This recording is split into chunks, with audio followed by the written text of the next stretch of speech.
Hello বন্ধুরা, তোমরা কেমন আছো? আমি আজকে কি রান্না করেছি জানো? আজকে রান্না করেছি আমি, এই দেখো, দেখেছো? আমি রান্না করেছি ফুলকপির বিরিয়ানি। দেখছো আমি কিভাবে রান্না করেছি জানো? আমি দুটো ফুলকপি নিয়েছি। ফুলকপিটা নিয়ে 4 টুকরো করে কেটে নিয়েছি। 4 টুকরো করে কেটে নিয়েছি, নিয়ে নুন জলে প্রথমে বুড়িয়ে রেখে দিয়েছিলাম, দিয়ে ভালো করে ধুয়ে নিয়েছি। নিয়ে কড়ার মধ্যে একটা বড় কড়াই নিয়েছি, নিয়ে ওটা বেশি করে জল নিয়েছি। ওই জলের মধ্যে আমি কি কি দিয়েছি মশলা, আমি সেটা তোমাদেরকে আমি বলছি। আমি ওটার মধ্যে দিয়েছি একটু লঙ্কার গুঁড়ো, একটু গরম মশলার গুঁড়ো, আর একটু বিরিয়ানির মশলা। বাজারে 10 টাকা প্যাকেট না 5 টাকা প্যাকেট কিনতে পাওয়া যায়। ওই ওই গুঁড়ো মশলাটা আমি ওর মধ্যে একটুখানি দিয়েছি। ওটা কিন্তু আমি বিরিয়ানিতে দেবো না, শুধু ওটা জলের মধ্যে দেওয়ার জন্য ওটা কেনা হয়েছিল। দিয়ে জলটা যখন ফুটে গেছে তখন ফুলকপিটা দিয়ে দিয়েছি। যেই ফুলকপিটা ফুটে গেছে সঙ্গে সঙ্গে আমি জলের থেকে তুলে আমি ঝুড়ির মধ্যে রেখে দিয়েছিলাম জল ঝরতে। ওই জলের মধ্যে আমি আবার কি করেছি, আমি আলু দিয়ে দিয়েছি। আমি 4টে আলু 2 টুকরো করে আমি কেটে দিয়ে দিয়েছি ওর মধ্যে। আর তোমরা যদি ডিম খেতে চাও তোমরা ডিমও দিতে পারো, কিন্তু আমরা ডিম খাবো না বলে আমরা তো শুধু ফুলকপি বিরিয়ানি করছি, ওই জন্য ফুলকপি দিয়েছি আর আলু দিয়েছি। দিয়ে তারপরেতে আমি ওটাকে ছেড়ে দিয়েছি। ডিম আলুটা সিদ্ধ হয়ে গেছে। তারপরেতে আমি কি করেছি, ওইটাকে আমি করেছি তোমার এর মধ্যে আমি চাল ধুয়ে ভিজিয়ে রেখে দিয়েছি। আমি 1 ঘন্টা পরে আমি আবার শুরু করেছি। 1 ঘন্টার মধ্যে আমি ততক্ষণে ওই পেঁয়াজ আদা রসুন টসুন সব ছাড়িয়ে টাড়িয়ে পরিষ্কার করে আমি রেডি করে নিলাম। নিয়ে আমি কি করেছি, আমি যখন বিরিয়ানি বানাই তখন আমি বাজার থেকে গুঁড়ো মশলা কিনে নিয়ে আসি না, আমি গোটা মশলা নিয়ে আসি।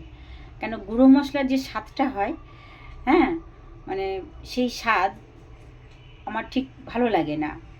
আমার আসল মানে গোটা মশলার যে স্বাদটা ওইটাই আমার বেশি ভালো লাগে। ওটা সবথেকে টেস্টি হয় আর সবথেকে সুস্বাদু হয়। নিজে যে মশলাটা বানিয়ে করা হয় বিরিয়ানিটা। তো আমি সবসময় যখন আমি বিরিয়ানি করি আমি সবসময় গোটা মশলাটাই আমি ইউজ করি। আমি বাজার থেকে ওটা নিয়ে আসি না। আমি গুঁড়োটা কখন নিয়ে আসি ব্যবহার করি, যে ডিম সিদ্ধ আলু সিদ্ধ এসব করার সময় তখন আমি গুঁড়োটা জলের মধ্যে আমি মিশিয়ে দিই। এছাড়া আমি বিরিয়ানির মধ্যে দিই না। তো আমি ওই গোটা মশলাটা সব আদা রসুন যখন আমি ওর মধ্যে 4টে কাঁচা লঙ্কা দিয়েছি, দিয়ে পেস্ট করে নিয়েছিলাম, তখন মশলাগুলো আমি পেস্ট করে নিয়েছি। আমি কি কি দিয়েছি বিরিয়ানি মশলা, আমি দিয়েছি শাহি জিরা, তারপরে শাহি মরিচ, তারপরে স্টার ফুল, তারপরে জায়ফল জয়িত্রী, বড় এলাচ ছোটো এলাচ দালচিনি লবঙ্গ, এগুলো সব দিয়েছি। আর একটা কী মশলা আছে জানো তো, সেই মশলার নামটা না আমি তোমাকে ভুলে গেছি বলতে তোমাদেরকে। আমি একদিন তোমাদেরকে ওই মশলাটা আমি দেখাবো।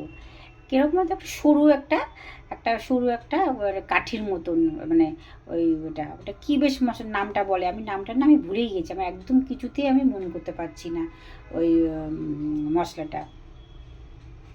তো যাই হোক, আমি ওটা পুরোটা দিই না, ওটা 4 টুকরো করি, ওটা ভীষণ স্ট্রং, ওই জন্য আমি 4 টুকরো করি। 4 টুকরো করে আমি 1 টুকরো দিয়েছি, আর এখনও 3 টুকরো আছে। তো ওটার মধ্যে দিয়ে আমি পেস্ট করে নিয়েছি। নিয়ে আমি ডেচকির মধ্যে একটা গরম জল বসিয়ে দিয়েছিলাম, তার মধ্যে দিয়েছি স্টার ফুল, শাহি জিরে শাহি মরিচ, ছোটো এলাচ দালচিনি সব দিয়ে জল বসিয়ে দিয়েছিলাম। তারপরে যখন জলটা ফুটতে শুরু করে দিয়েছে চালটা আমি দিয়ে দিয়েছি। এবার হাফ হয়েছে, যে একটু ফুট দিয়েছে নামিয়ে দিয়েছি। তার আগে আমি এখানে করে নিয়েছি, এই ডেচকিতে আমি করে নিয়েছি বেরেস্তা। 4টে পেঁয়াজ নিয়ে আমি বেরেস্তা করে নিয়েছি, নিয়ে বেরেস্তা তুলে রেখে দিয়েছি। দিয়ে তার মধ্যে দিয়েছি ফুলকপিটা লাল লাল করে ভেজে নিয়েছি, নিয়ে আমি তুলে নিয়েছি। নিয়ে ওর মধ্যে তেলের মধ্যে আবার সামান্য একটু বেরেস্তা আমি মধ্যে দিয়ে দিয়েছি, দিয়ে মশলাটা দিয়ে দিয়েছি, দিয়ে কষে নিয়েছি। যখন কষতে কষতে যখন তেলটা ছেড়ে দিয়েছি, ফুলকপিটা দিয়ে দিয়েছি, আলুটা দিয়ে দিয়েছি, দিয়ে একসঙ্গে আমি কষে নিয়েছি। কষে নিয়ে আমি এবার ওই ভাতটা আমি ওর মধ্যে ঢেলে দিয়েছি, দিয়ে সামান্য একটুখানি মানে 1 মুঠো জল আমি ওর মধ্যে, যখন ভাতের জলটা আমি ফ্যানটা মারিয়েছিলাম, ওই 1 কাপ জল আমি রেখে দিয়েছিলাম, ওই 1 কাপ জল আমি ওই ভাতের মধ্যে আমি ছড়িয়ে দিয়েছি। দিয়ে এর মধ্যে দিয়েছি আমি হচ্ছে তোমার কেওড়া জল, 2 চামচ কেওড়া জল দিয়েছি। আর আমি 1 চিলতে আমি কেশর দুধের মধ্যে আমি বুড়িয়ে রেখে দিয়েছিলাম, গরম দুধে, ওটার মধ্যে আমি ছড়িয়ে দিয়েছি, দিয়ে আমি ঢাকা দিয়ে দিয়েছিলাম। 15 মিনিট স্টিমে রেখে দিয়েছি, দিয়ে আমি গ্যাসটা বন্ধ করে দিয়েছিলাম। আমার যে কর্তামশাই উনি ডিউটি যাবে, ওনাকে দিয়ে দিয়েছি, দেখতে পাচ্ছ একটা সাইড দিয়ে খোলা আছে, এই যে ওনাকে দিয়ে দিয়েছি, উনি নিয়ে চলে গেছে। এবার আমি তোমাদের সঙ্গে ভিডিওটা করছি। আমি না, আমি আসলে এডিট করতে পারি না, তো ওই জন্য আমি তোমাদের সঙ্গে ভাগে ভাগে আমি দেখাতে পারি না, এরকমভাবে আমি তোমাদের দেখাই। আমি এরকমভাবে করে যেরকমভাবে বলেছি তোমরা সেরকমভাবে করো, দেখবে খুব ভালো হয় খেতে, খুব টেস্টি হয়। আর তোমরা যদি চাও তোমরা ডিম দিয়েও করতে পারবে, এর মধ্যে ডিম আলু ফুলকপি দিয়েও করতে পারো, খুবই ভালো হয়। তুমি তো আর আমরা তো মাছ মাংস খাই, ওই জন্য তুমি ডিম চাইলে ডিমও দিতে পারো, কোনো অসুবিধা হয় না। কিন্তু আমি ডিম দিইনি, আমি আজকে ভেজও করেছি। আর একদিনও করেছিলাম, সেটা তোমাদের সঙ্গে আমি শেয়ার করিনি কেন, আমার সঙ্গে মুডটা ভালো ছিল না, আমার শরীরটাও ভালো ছিল না, ওই জন্য আমি তোমাদের সঙ্গে আমি শেয়ার করিনি। আজকে আমি তোমাদের সঙ্গে শেয়ার করলাম, যতবা আমার আজকে শরীরটা ভালো নয়, আজকেও আমার শরীরটা খারাপ, কালকে আমার জ্বর এসেছিলো, আজকেও ঠিক সেম টু সেম হচ্ছে। তো আমি এরকমভাবে বিরিয়ানিটা করেছি। এই যে আমার এক্ষুনি ছেলে এসে গেছে, কেন আজকে বিরিয়ানি হয়েছে, আমার ছেলে চলে এসেছে, বড় ছেলে, ও খেটে ও তাড়াতাড়ি শুয়ে পড়বে। হ্যাঁ, শুয়ে পড়বে। এবার চলে গেলে, বড় ছেলে চলে গেলে এবার ছোটো ছেলে আসবে, একটা একটা করে খাওয়ার পর্ব চলবে। তো ছোটো ছেলে আসলে তারপর আমি আর ছোটো ছেলে একসঙ্গে খাবো। তো টাটা বাই বাই বন্ধুরা, এই পর্যন্ত রইলো। তোমরা বানাবে, বানিয়ে দেখবে কেমন হয়েছে, আমাকে অবশ্যই কমেন্ট করে জানাবে, আমি তোমাদের কমেন্টে অপেক্ষা থাকবো, ঠিক আছে?